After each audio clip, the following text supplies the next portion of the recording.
नमस्कार, मेरा नाम श्रीनिधि कल्वपुड़ी है और मैं अमेज़न ग्लोबल सेलिंग इंडिया का हेड हूं और आज मैं मुलाकात करने आया हूं एक बहुत ही खास शख्स से। Please join me in welcoming the GI tag man of India, Shri doctor Rajnikant ji. Padmashri से भी नवाजा गया है आपको।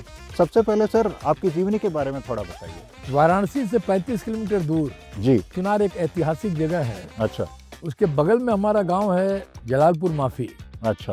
वहाँ पे हमारा मूल गांव है और वहीं से थोड़ी सी दूरी पर शेरवा ननिहाल हमारा है, जहाँ पे हमारा जन्म हुआ। अच्छा। फिर थोड़े बड़े हुए, गोरखपुर डिस्ट्रिक्ट में बढ़लगंज एक जगह है। अच्छा। तो हमारी बेसिक शिक्षा सारी चीजें वहीं पे बढ़लगंज से हुई। जी जी। हमने वहीं एग्रीकल्चर ग्रेजुएशन किया और बाद में फिर हम Kanpur university of agriculture and technology में चले आए। अच्छा। मास्टर डिग्री करने के लिए। अच्छा। और सॉइल्स एंड एग्रीकल्चर केमिस्ट्री से हमने वहाँ मास्टर डिग्री किया। 2 साल में मास्टर डिग्री करने के बाद फिर बनारस यूनिवर्सिटी आ गए। अच्छा।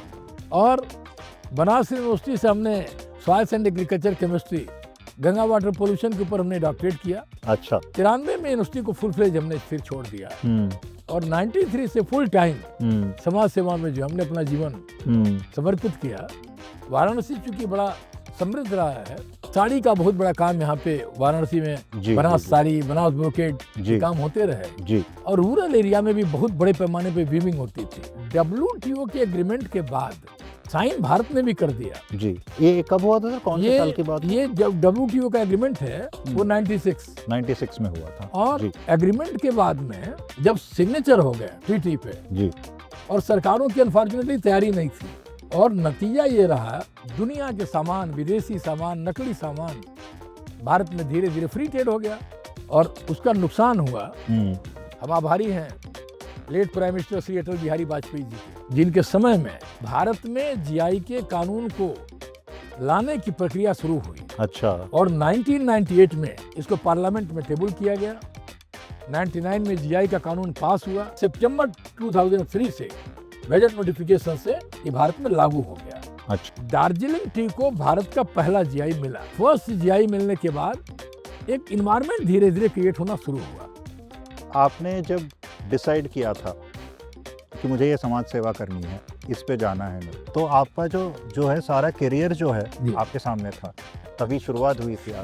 तो थोड़ी भी हिचकिचाहट नहीं हुई? हम आपको ईमानदारी से बताएं जी, 35 साल का जीवन हो गया इस क्षेत्र में, कभी स्वप्न में भी हमारे नहीं आया कि हम इधर आके गलती किए, क्योंकि जो सेटिस्फेक्शन था हमको अपने काम का और हमारे साथ में जो हजारों लोग जुड़े रहे, क्योंकि जीआई के आने के बाद से तो फिर चीजें चेंज हो गई। आप ऐसा बोल रहे हो जैसे बहुत आसान काम था, लेकिन इसके लिए जो समर्पण चाहिए नहीं, वो अलग बात है। वो बहुत लेवल पे कठिनाई आई थी। इसमें कोई संदेह नहीं है।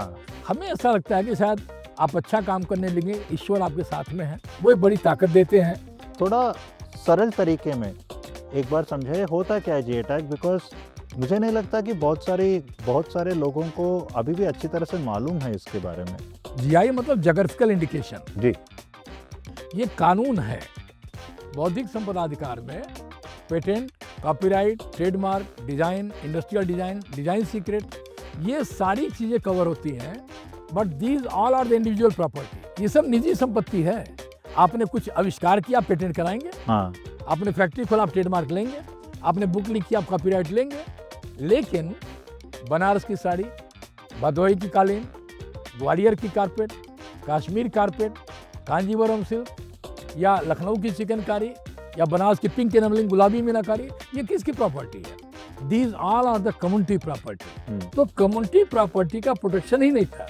जो कानून बना, तो कानून कहता है कि the product which will produce in the particular geographical region, the product has the rich origin and history evidence, the product has the excellent human skill, specification, description, method of production, human skill, local vocabulary, ये सभी मिला करके GI होते हैं, geographical indication होते हैं जी। जैसे मैं एक एग्जांपल आपको दें तो आपको आसानी से समझ में आ जाएगा। जी जी जी जी।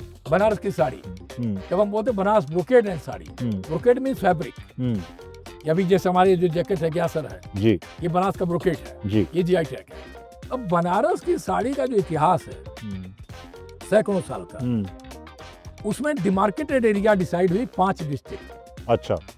वाराणसी है, मिर्जापुर है, भदोही है और आजमगढ़ है, चंदौली है। ये 5 डिस्ट्रिक्ट में हैंडलूम से बनने वाली हैंड वोवेन साड़ी ही जीआई मानी जाएगी। अच्छा। जोग्राफिकल एरिया हो गई, हाँ। वीविंग की टेक्निक हैंड वोवेन और इन 5 जिलों से बाहर किसी अगर को बन भी रहा है वो इलीगल होगा।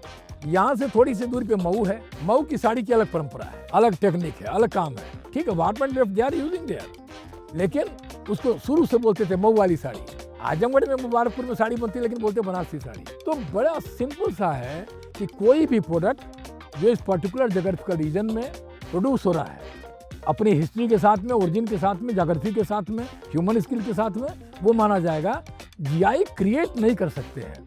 अगर हिस्ट्री नहीं है तो वो बनेगा नहीं। अब जैसे मान लीजिए कि किसी ने फ्यूजन किया, सब एक प्रोडक्ट को वहाँ का लिया, दूसरे को यहाँ लिया, एक नया प्रोडक्ट बना दिया, वो नया प्रोडक्ट जीआई नहीं होगा। जैसे लखनऊ की चिकन कारी और बांस की साड़ी, तो आपने बना दिया, दोनों को फ्यूजन कर दिया, वो आपने बोल दिया कि साहब ये हमारा एक, इसको जीआई फाइल कर दीजिए, नहीं हो सकता है। जैसे ऐसे उदाहरण ले लेते हैं भदोही कारपेट का।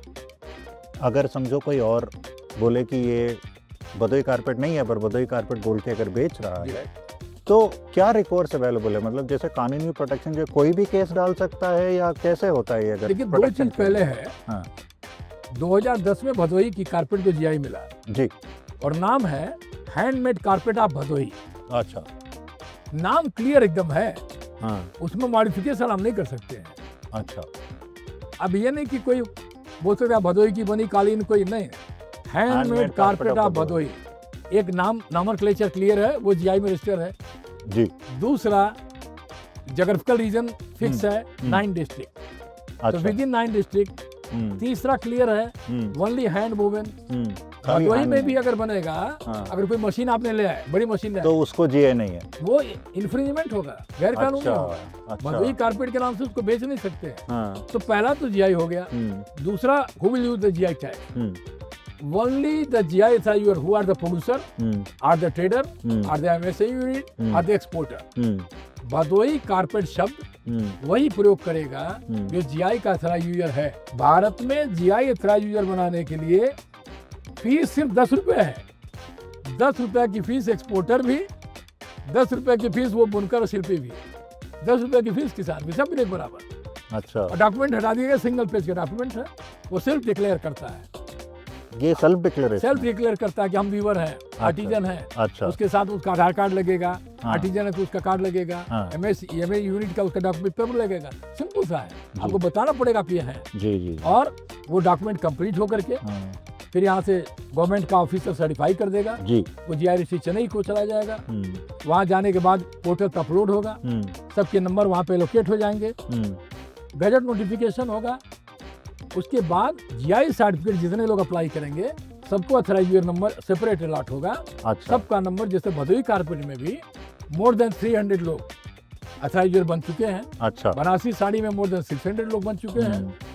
सॉफ्ट स्टोन जाली वर्क है उसमें भी लगभग 150 के आसपास लोग बन चुके हैं। Without authorise user registration no can use the GI tag. कोई भी हो, अगर गवर्नमेंट का कारपोरेशन है वो भी जीआई टैग नहीं लगा सकता है, उसको भी अथॉराइजर बनना होगा, वो भी अप्लाई करेगा। कोई व्यक्ति भारत के किसी भी हिस्से में है वो अथॉराइजर बन सकता है, लेकिन प्रोडक्शन वही होगा जो जीआई एरिया है, उधर ही का होना वहीं से कंपल्सरी है। पहला। दूसरा, वो उसको कोशिश करनी चाहिए कि वो सामान जो खरीद रहा है वो अथॉराइज यूजर से खरीदे अपनी सेफ्टी के लिए। हाँ। कल को उनके ऊपर में कोई अगर गैर कानूनी ऑब्जेक्शन करता है तो बोल सकते हैं इससे लिया मैंने, ये हमारा इनवॉइस देखो, we have taken the product from this authorise user. और अथॉराइज यूजर कौन है? वहाँ उसी एरिया का प्रोड्यूस करने वाला आदमी है। जी जी। तो ये एक बड़ी सेफ्टी है, क्योंकि कानून है, इसलिए वायलेशन करने पे, इन्फ्रिंजमेंट पे, violation of intellectual property right, बहुत सीरियस कानून है इसका। 3 महीने की सजा है मिनिमम, लाखों रुपए या करोड़ रुपए जुर्माना हो सकता है। कोर्ट भी इसको बहुत सीरियसली लेती है। लेकिन अभी क्या है कि हम लोग इन्फ्रिंजमेंट की बात बहुत इसलिए नहीं करते हैं, कभी अवेयरनेस नहीं है। अब हम आपको जैसे एग्जांपल दें कि आपके अमेजॉन का प्लेटफॉर्म है, आप अमेजॉन ग्लोबल देख रहे हैं, इंटरनेशनल देख रहे हैं। अगर आपके ही प्लेटफॉर्म के माध्यम से ये अवेयरनेस होती है कि भारत में इतने जीआई प्रोडक्ट हैं, इस रीजन के प्रोडक्ट हैं, इसमें इतने टेक्सटाइल के प्रोडक्ट हैं, इतने फ्लोर कवरिंग के प्रोडक्ट हैं, इनका जीआई हो चुका है। जब हम भदोही की कारपेट की बात करेंगे, ग्वालियर की कारपेट की बात करेंगे, डिफरेंस मालूम हो जाएगा। सही बात है। भदोही की बात करेंगे, आगरा की बात करेंगे, डिफरेंस मालूम होगा। या जयपुर की बात करेंगे, डिफरेंस मालूम होगा। मिर्जापुर की दरी की बात करेंगे, डिफरेंस मालूम होगा। दरी पंजे से भी बन रही है और हैंडलूम पे भी दरी बन रही है। हैंडलूम पे दरी बनने का इतिहास 10-15 साल 20 साल पुराना है। पंजे की दरी बनने का जो इतिहास है वो 200 साल पुराना है। लेकिन कस्टमर को ये सेटिस्फेक्शन होता है, we are buying the genuine authentic original product with source of origin. With the source of origin, बहुत बड़ी बात है। With the detail of the weavers also. बहुत बड़ी बात। सर एक बेसिक सवाल करना चाहूँगा कि जैसे अभी मुंबई में समझे कोई एंटरप्रेन्योर बैठा है जी, और उसको भदोही से कारपेट सोर्स करके अगर उसको लिस्ट करना हो, बेचना हो, उसको खुद का अपना ब्रांड बनाना हो, हाँ, तो उसको क्या करना पड़ेगा? मतलब उसको एक जीआई टैग ऑथराइज्ड यूजर बन के, एक जीआई टैग ऑथराइज्ड यूजर से उसको ये माल खरीद के वो खुद का ब्रांड बना के बेच सकता है? एकदम। देखिए ये बहुत अच्छा सवाल आपने किया है। मुंबई में बैठा हुआ कोई भी ट्रेडर, एक्सपोर्टर, एमएसएमई, कोई भी सबसे पहले खुद को भी रजिस्टर करेगा। अगर उसको लगता है कि उसको वो भी अपना जीआई टैग यूज करना चाहता है तो वो खुद एक तो ऑथराइज्ड बन जाएगा, कोई दिक्कत नहीं है। अब आएगा सामान कि हमको सोर्स कहाँ से करना है। जो 9 डिस्ट्रिक्ट है ज्यूरिडिक्शन के, उस 9 डिस्ट्रिक्ट में उसकी सेफ्टी सबसे अच्छी है कि ऐसे लोगों से सामान शुरू करें जो जीआई के ऑथराइज्ड पहले से है। अगर नहीं है तो वो बन जाए, ताकि कल को मान लीजिए क्यूरियोसिटी में हमने यही पूछ दिया कि आप इसको भदोही में कहाँ से ले रहे हैं, तो वो ये कह सकते हैं सब हमारे पास ये इनवॉइस है और हमने इनसे लिया है। ठीक है, वो अगर ऑथराइज्ड नहीं है तभी वो ले सकते हैं, क्योंकि वो तो अपना नंबर यूज कर रहे हैं। जी जी। तो ये दोनों ऑप्शन है, वो ऑथराइज्ड से भी ले सकते हैं, उस ज्योग्राफिकल रीजन से ले सकते हैं, लेकिन अकाउंटेबिलिटी आखिरी में उसी व्यक्ति की होती है जो फाइनल जिसका जीआई टैग होता है। बराबर, ये इंपॉर्टेंट। बराबर, सही बात। जैसे आपने पहले भी बोला कि ये डेवलपमेंट का काम जी, तो ये जीआई टैग लगने के बाद तो क्या बदलाव आप देखते हैं? आज की डेट में वाराणसी रीजन में 32 जीआई है। अच्छा, highest in the world in one geographical area, craft, cuisine and culture. अच्छा, यहाँ लाल पेड़ा, तिरंगी बर्फी, ठंडई भी जीआई है। तो बनारस का पान का पत्ता और लंगड़ा आम, चिरई गांव का करौंदा और लाल भरवा मिर्च का अचार भी जीआई है। और हैंडीक्राफ्ट की एक लंबी श्रृंखला बनारसी साड़ी से लेकर के और भदोही कारपेट, मिर्जापुर दरी सब उसी में शामिल हो गए हैं। जी जी जी जी जी। और 8 अभी और लेटेस्ट होने जा रहे हैं जी। ऑनरेबल प्राइम मिनिस्टर ने 2014 से लेकर आज तक किसी भी दुनिया के राष्ट्राध्यक्ष से वो मिलते हैं, जो मोमेंटो देते हैं, गिफ्ट देते हैं, either it is a GI product, अच्छा, और ए पोटेंशियल जीआई प्रोडक्ट। अच्छा, एक तो ये काम शुरू हुआ जी।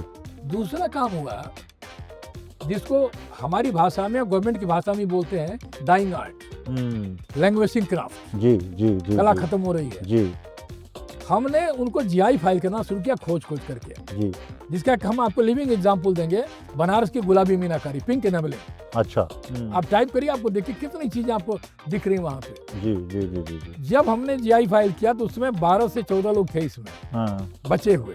अच्छा, आज की तारीख में मोर देन 250 पीपुल। वाह।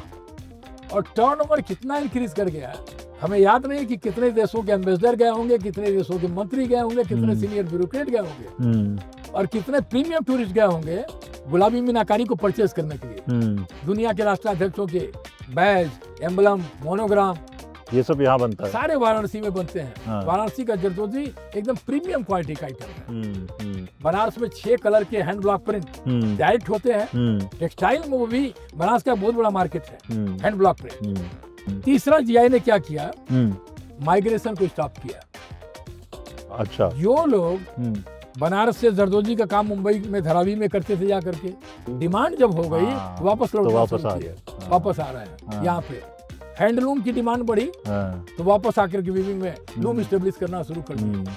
हैंडमेड कारपेट की डिमांड बढ़ी तो वापस आकर के हैंडमेड कारपेट के काम में लगे। और चौथा जो इम्पोर्टेंट काम किया कि भारत की विरासत को पूरी दुनिया में एक कानूनी टैग के रूप में, when the people is asking what is local, how you will recognize the local to global. GI guarantee दे रहा है कि स्वदेशी है, ये उस जगह का बना हुआ है, ये हाथ का बना हुआ है, ह्यूमन स्किल यहाँ पे लगी हुई है, इस बात की गारंटी GI देता है।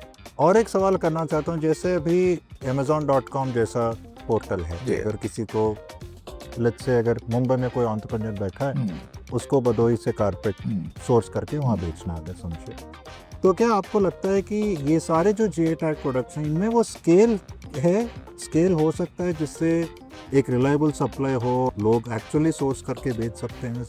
जैसे हम बोलते हैं भदोही कारपेट, मिर्जापुर दरी या ग्वालियर कारपेट या बनारस साड़ी, जो पहले से एग्जिस्ट कर रहा है, जिसको नाम की जरूरत नहीं है, बराबर, वहाँ पे स्केल की दिक्कत नहीं है। लेकिन जब हम कहते हैं अरुणाचल प्रदेश कारपेट जी, अब वहाँ पे जो कारपेट का प्रोडक्शन है वो भदोही के स्केल में तो नहीं हो सकता है ना, बराबर। लेकिन जिनको कोरिया में, जापान में या US में, यूरोप में जिसको उस मोटिव के कारपेट चाहिए, स्पंजी और कुशन वाले कारपेट चाहिए, या सिक्किम की हमको कारपेट चाहिए, या हमको लद्दाख की कारपेट चाहिए, जैसे उत्तराखंड की कारपेट है, GI टैग मिला हुआ है। अब आपके पास में दो तो तुरंत हैं जो GI वाले हैं जी। सिक्किम में कारपेट को देन बोलते हैं, अच्छा, देन। अब उनका भी हियरिंग हो गई GI की। अब आप सोचिए कि वहां पे जब आप स्केल की बात करेंगे, सबसे बड़ा रोल अमेज़न जैसे बड़े प्लेटफॉर्म का यही है। मान लीजिए कि आज की डेट में 100 लोग वीविंग कर रहे हैं जी। अब आपका जब ऑर्डर आएगा हमको 500 पीस चाहिए, तब ये वहाँ की गवर्नमेंट की और लोकल कम्युनिटी की रिस्पॉन्सिबिलिटी है कि आपको टाइम एश्योर करेगी, तो हम आपको 100 पीस देंगे। ये एंटरप्रेन्योरशिप डेवलप होगी, यूथ आएगा, लड़कियां आएंगी, लड़के आएंगे काम करने के लिए। लेकिन अगर उनको पास ऑर्डर ही नहीं जा रहा है तो कैसे बढ़ोतरी होगी, बनाएंगे कैसे, प्रोडक्शन कैसे करेंगे? बराबर। लेकिन अभी अगर आपके प्लेटफॉर्म से भी डिमांड आएगी, the government will take the initiative for the scale. दूसरा, वहाँ ट्रेडर पहुंचेगा, एक्सपोर्टर पहुंचेगा, प्राइवेट पार्टनरशिप मॉडल डेवलप होगा जो और वो प्रोडक्शन शुरू कराएंगे। दूसरा, वहाँ के लोगों को काम मिलेगा, एंटरप्रेन्योरशिप डेवलप होगी, उस राज्य में ग्रोथ होगी, प्रॉस्पेरिटी आएगी, और राज्य की भारत की GDP इंक्रीज करेगी। तो ये जो एथनिक है, we are talking about the ethnic textile, ethnic food, ethnic beverages, यही भारत की विरासत है। तो इस भारत की विरासत के विषय में सर एक आखिरी सवाल है कि जैसे भारत आगे बढ़ रहा है, अपना नाम कमा रहा है विश्व के स्तर पे, तो ये जो कंज्यूमर एक्सपोर्ट्स जो है तो इसको अगर बड़ा बनाना है तो उसके एक ब्रांडिंग की जरूरत है, एक ब्रांड इंडिया आप बोल दो, भारत मार्क बोल दो उसको।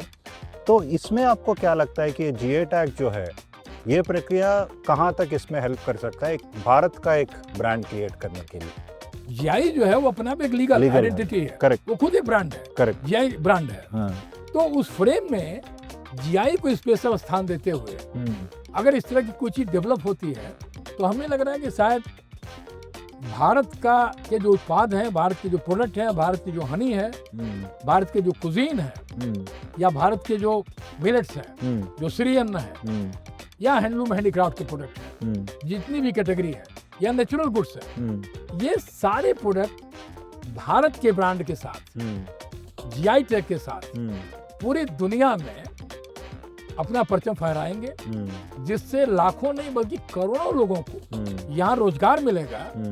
और आप जैसे लोग जब इसमें शामिल हो जाएंगे, जब अमेज़न भी शामिल हो जाएगा, दूसरे प्लेयर भी शामिल हो जाएंगे, ई-कॉमर्स के प्लेटफॉर्म शामिल हो जाएंगे, तो हमें लग रहा है कि शायद ये प्रोडक्ट पूरी दुनिया में भारत के गौरव के साथ पहुंचेंगे, और जिससे लेने वाला जो कंज्यूमर है वो भी प्राउड फील करेगा जी कि चाहे उसमें वेरीनाग की चाय अगर वो लेकर के पी रहा है, जी जी जी जी जी, या वो टेमी टी ले रहा है सिक्किम का, या अरुणाचल की चाय को ले रहा है, तो उसको गर्व होगा कि हम 200 साल 300 साल पुरानी चाय को ले रहे हैं जिसका इतिहास है।